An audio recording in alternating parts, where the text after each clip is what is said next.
Talking about the election, touchscreen voting machines are common in polling places all across the country, but some people complain that the devices can flip votes, registering the wrong candidate when voters push the button on screen. Election officials deny that it's a widespread problem.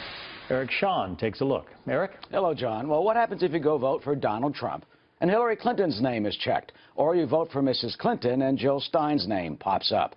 Well, voters have said in past elections their choices were swapped. When Jim Moynihan ran for Illinois state representative, he tried to vote for himself. But when he did, he says he got a big surprise. I went and touched the box next to my name, and the check mark magically appeared at my opponent's name. And so I was scratching my head, and I thought, what did I do wrong? Moynihan was voting on a touchscreen machine similar to this one, and was shocked to see his choice was switched. Oh, my gosh, I was dumbfounded. For years, other voters across the country have claimed touchscreens flipped their votes, too.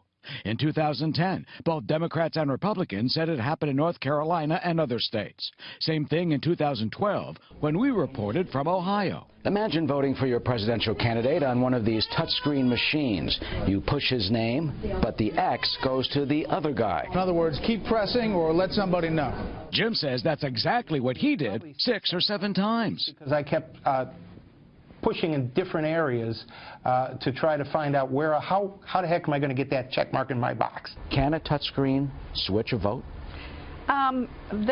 People say that they can.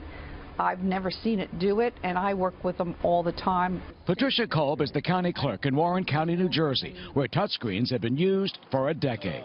She knows of no case where a vote was switched and says poll workers can be alerted if there is a problem. A paper receipt is spat out that shows the voter selections before they then confirm their vote. You're touching a machine. You don't know what's happening, but if you can see that paper, you know, okay, this is what's being recorded. Both she and Jim say, double check. Stay there, make sure that the vote registers for who you want it to register for. Look at the little paper trail that comes down and make sure that that's who you wanted to vote for, and if it is, cast your ballot.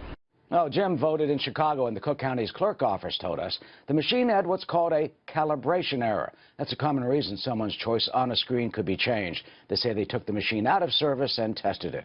They also say that no incorrect vote was actually registered. Jim was able to finally vote for himself, but it turns out he could have used some more votes because he lost the race. John? Interesting. Eric Sean, thanks.